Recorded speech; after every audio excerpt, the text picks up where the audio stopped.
po nagkakaroon ng pagkakataon na ang variance, kumbaga napapaliit po eh. Masyadong ginagawa po nilang kinokontrol nila na maliit lamang ang variance. Hindi po diba? Mr. Chair, ako, time ko na. Hindi pa, ay yung interjection lang. Interjection. We are looking for solutions. Yusek Bernardo, do you think kung makapasa kami ng batas ng death penalty para sa mga corrupt na politiko at mga government officials, ikaw matatakot ka kaya na inamin mo na kanina na may kasalanan ka. Ngayon, kung meron tayong existing na batas na bitayin ka kapag ikaw ay nahuli, magawa mo kaya yung nagawa mo ngayon? Palagay ko po, maraming matatakot talaga doon at hindi ko po masasabi, Mr. Chair, na mawawala po totally. Pero tsak pong mababawasan. So, mas maganda, meron tayong death penalty. O yun, coming from the horse's mouth, Mr. Chair, na umamin na siya, nagkakasala, gumawa siya ng kalukuhan, pero kung meron tayong death penalty, hindi niya gagawin yun dahil matakot siya. Senator Bato, halimbawa papiliin ka, makulong sa Muntinlupa na habang buhay sa death penalty, anong piliin mo? Considering the living condition sa Muntinlupa, palagi ko piliin pa ang death penalty. Sir, pipiliin ko Muntinlupa. Enjoying sa Muntinlupa, pwede ka pa magdegosyo doon. Pwede ka pa magdegosyo. Iba nga doon, negosyo lang siya boy. Drug lord pa rin hanggang ngayon. Ando sa Muntinlupa. Mr. Chairman, I move to strike out that statement of Senator De La Rosa. Mr. Chairman, may oras pa. Yun lang, Mr. Chair. Maraming salamat. Mga kababayan, ayos po yung mga topic dito, death penalty. Kayo po, mga kababayan, ano sa tingin ninyo? Pabor ba tayo o hindi? Ako, pabor ako mga kababayan para itong mga kawatan na to, yung mga buhaya na to, imbis na mangurakot sila, hindi na ito mangurakot kung may death penalty dahil bibitayin to sa harap-harapan in public, katulad ng mga ginagawa dito sa mga iba't ibang bansa, lalo na sa Middle East, di ba mga kababayan? Pero nang sa ganun, ayos na yung bansa natin, nang masenso tayo, hindi na tayo nahihirapan.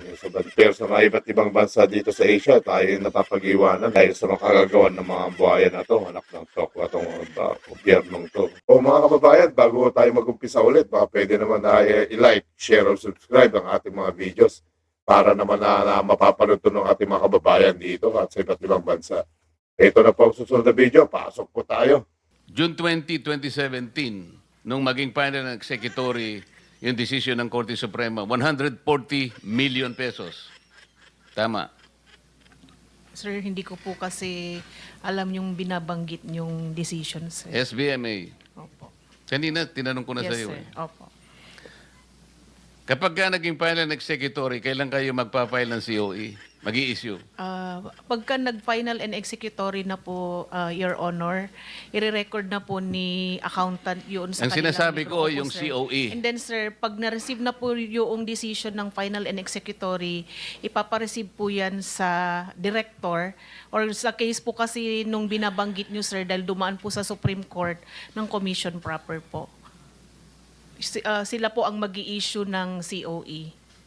Mr. Chair, wag mo munang yan yun. Kasi nahihirapan akong kumuha ng sagot sa kanya. Ipaliliwanag ko sa iyo. Pagka-render ng decision, file and executory, ang sinasabi ko sa iyo, under Section 23.2 to 23.3 ng Circular 2009-006, kailan kayo mag-i-issue ng COE? Yun ang tanong. Tama po, sir. Kailan nga? Sir, pagka na-receive na po yung kopya ng Notice of Final and Executory or Notice of Finality of Disallowance, sorry po.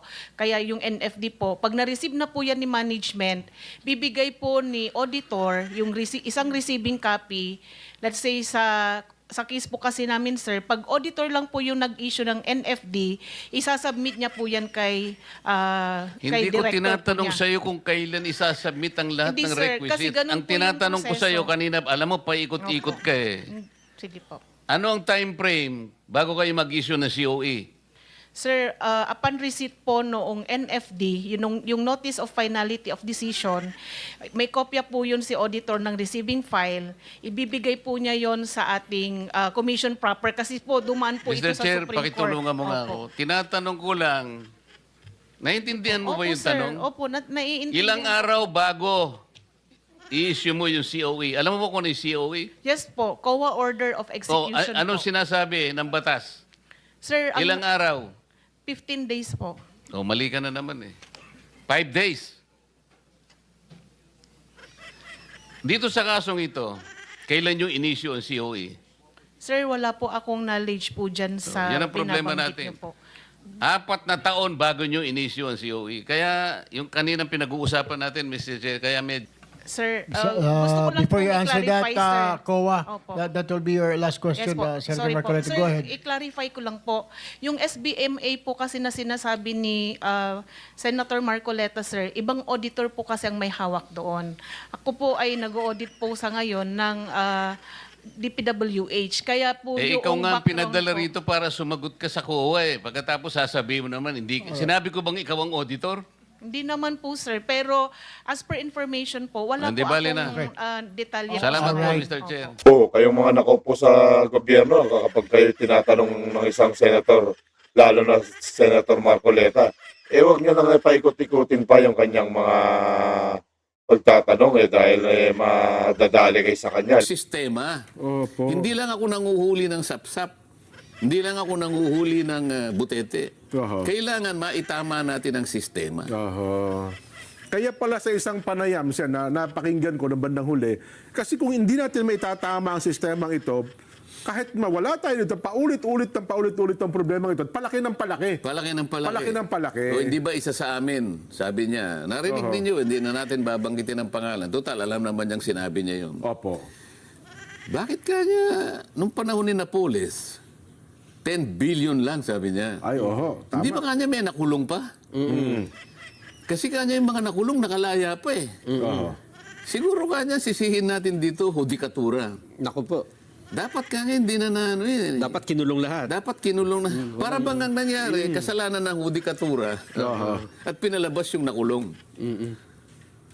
Eh kapag hindi, kahit na ikulong mo lahat sa lahat ng butete, sabi ko nga sa'yo, lahat ng sapsap ikulong mo, pero yung sistema hindi mo tinatama. Tingnan mo nangyari.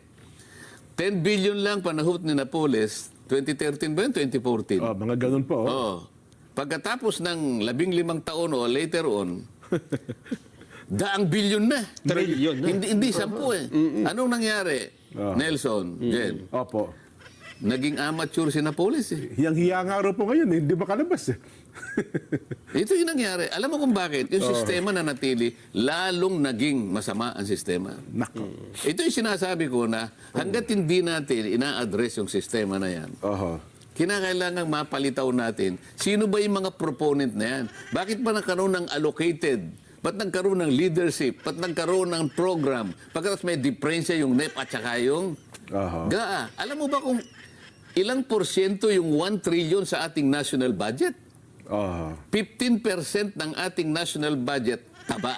Tama po. Hindi kailangan. O bakit tayo nangungutang? Yan ang sinasabi kong palagi. Magkano na ang outstanding debt ng ating bansa? Senator Marcoleta, dati sapsap at butete yung mga nangungurakot. Ngayon, mga crocodile, mga crocs na ngayon, naglalakihan na, anak ng tokwa talaga, no? Pinupukul sa inyo, minsan naipaliwanag na natin ito, pero sa kabatir ng higit na nakararami, nag-aabogado raw kayo kay yung sa pamilya Diskaya at para bagang pinoproteksyonan nyo raw po sila. Ano ba ang opisyal na sagot nyo sa palatuntunan sa ganang mamamayan, Sen? Hindi po ako nagpo-protection sa kanila. Kung mapapansin po ninyo, yun lamang pong titulo ng batas na yun, Witness Protection Program. and Benefit Program. Aha. Sino po nagpo-protekta? Yung batas po eh. Di ba? Witness Protection and Benefit Program. Opo. Nag-apply po sila, nakiusap, yun ang po nakalagay sa Section 4 ng batas, kapag nag-apply sila, natatakot sila sa kanilang kalagayan. Yung pong chairman po, ako po yung chairman noon, kaya sinunod ko lang po yung sinasabi ng batas dahil nagpapatulong sila na makover ng witness protection. Okay. Kaya lang nagkaroon ng problema yun kasi merong nagsasabi na kamukha na sinabi nga lang nauna na Secretary of Justice na kailangan magsoli muna. Ang sabi ko sa kanya, walang nakalagay na requirement na gano'n. Pero hindi ako laban sa pagsusoli. Yes po, yun ang liwanagin natin. Akala kasi hinaharang yung Hindi, pagsaulisan hindi ko eh. inaharang. Oho. Ang gusto ko lamang, kung ano yung sinasaalang-alang ng batas, kailangan nating tuparin na walang labis, walang kulang. Hindi pwedeng i-bend the law. Yung pagsusuli, yung pagsusuli kasi, kalimitan, kung hindi man lahat, doon sa panghuli na yan. Kasi doon sa panghuli, doon nadidetermine ng korte kung gaano yung pananagutang sibil. Kasi dito, yung kung nakasunod siya sa requirement ng batas, nakatulong siya sa Estado, na ipagtanggol yung karapatan ng Estado, na ipakulong lahat kung sino yung dapat ipakulong. Kaya karaniwan, hindi na siya sinasampahan ng criminal action. Ang natitira na lang yung civil liability. Yes. Kukwentahin ngayon ng pamahalaan, ito isosoli mo to kasi lumitaw na nagkulang ka. So kumo ikaw ay wag mo sabihin na kumo ikaw ay nakaligtas ka sa criminal prosecution, hindi ka na ididemanda, pero may pananagutan kang sibil. Ayun. Sa mga tweet, darating po 'yon doon sa bandang huli. Turo muna. Kaya lang sinasabi kasi ni Sec Boying, oo nga, nangyayari sa huli, pero meron din kanya sa Sa unahan. Sa simula. Oo. O sabi ko, opinion mo yan. Ako kasi, kung ano yung nakalagay sa batas, yun lang ang sinusunod ko. Ipakita mo sa akin, saan sa batas na nangyayari yung una. Wala naman siya. Hindi, kanya, opinion ko yun eh. O sa opinion mo pala yan eh. Hindi naman mangingibabaw ang opinion mo doon sa sinasabi Bilang ng batas. Justice Secretary. Naman pala itong paliwanag ni Marcoleta malinaw. Itong mga fake news na mga makagobyerno na sinasabing pinoprotektahan daw ni Marcoleta ang mga diskaya. Yung liwanag, sila yung nagpoprotekta ang mga nasa gobyerno, hindi si Marcoleta. Anak ng kopya talaga. 21 individual ang kabilang sa mga inirekomenda ng National Bureau of Investigation o NBI na masampahan ng reklamo kaugnay sa nabunyag na anomalya sa flood control projects ng gobyerno. Sa inilabas na listahan ng Department of Justice, kabilang rito ang 3 kasalukuyang senador, isang dating senador, isang kongresista, ilang dating opisyal at empleyado ng gobyerno, kabilang ang ilang dating taga-Department of Public Works and Highways o DPWH. Hindi naman kasama sa listahan sina dating Speaker Martin Romualdez kahit nabanggit ang pangalan niya sa pagdinig sa Senado kahapon. Kasi yung Gutierrez affidavit pa lang ang lumalabas. Yes, yun lang naman ang statement so far. Meron ba ibang statement about him? Wala pa eh. Sabi ni Justice Secretary Crispin Remulla, nais muna nilang makausap ang surprise witness sa Senate hearing na si Orly Gutesa. Sabi ni Remulla, nakausap niya ito kahapon at sinabihan na magpunta sa DOJ kanina umaga pero hindi naman ito dumating. Kung talagang credible siya, kasi marami rin naman mga tanong na pumapasok tungkol sa mga narration. Maraming mga tanong na pumapasok. Kagaya nung maletang 48 kilos, parang I've never seen that or heard of that. And 46 of that, that's 3 tons of money. Marami kang math na pwedeng gawin tungkol dito.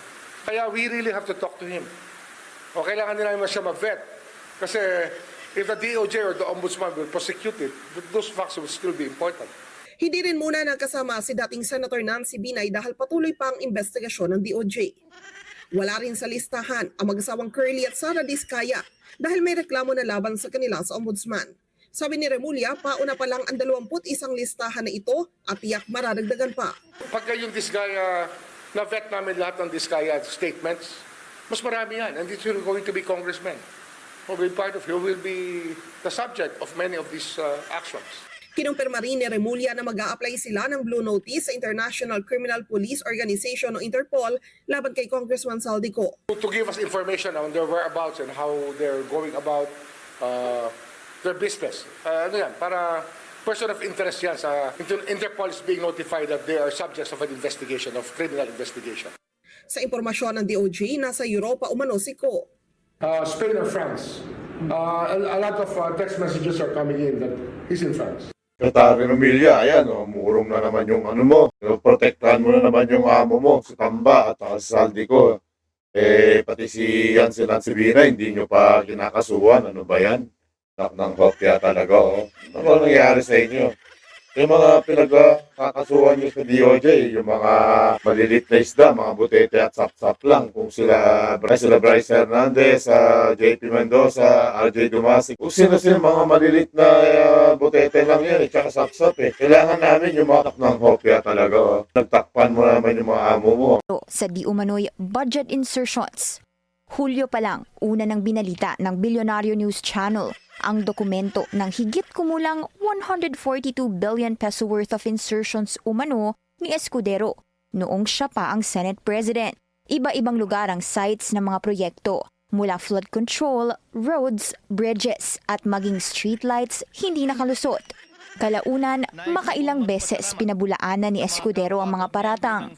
Kabilang ang tila pagbisita niya sa House of Representatives kahit holiday ang November 30, 2024. Sabi sa isang Politico report, yan ay para masigurong masisiksik umano ang 142 billion sa na nagkakudeta sa Senado at pinalitan siya ni Senate President Tito Soto.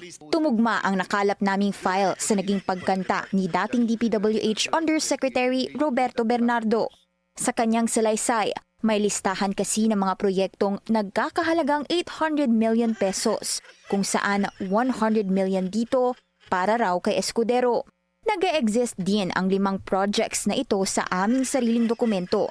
Yan ay flood control wall sa Valenzuela City at reconstruction of roads sa Marinduque. Maynard Ngu na binanggit ni Bernardo ang di umano'y bagman ni Escudero na siyang tumanggap ng nasabing amount. Si Ngu ang Special Envoy of the President to China for Trade, Investments and Tourism.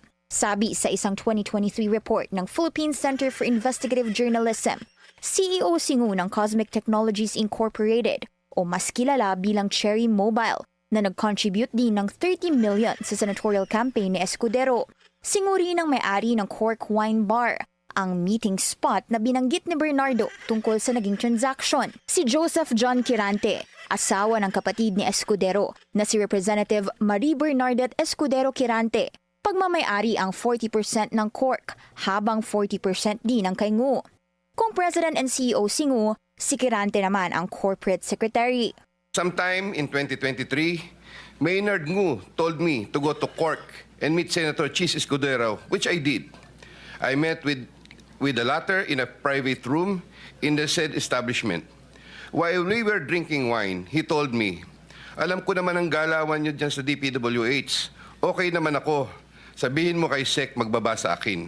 Ayon kay Bernardo, nangyari ang delivery ng 160 million pesos para kay Escudero sa first quarter ngayong taon. Matapos sa naging revelasyon ni Bernardo, hinalungkat ng netizens ang mga litrato sa Cork Wine and Bar. Spotted ang ilang photos ni Heart Evangelista sa nasabing bar na ine-endorso rin ang Cherry Mobile.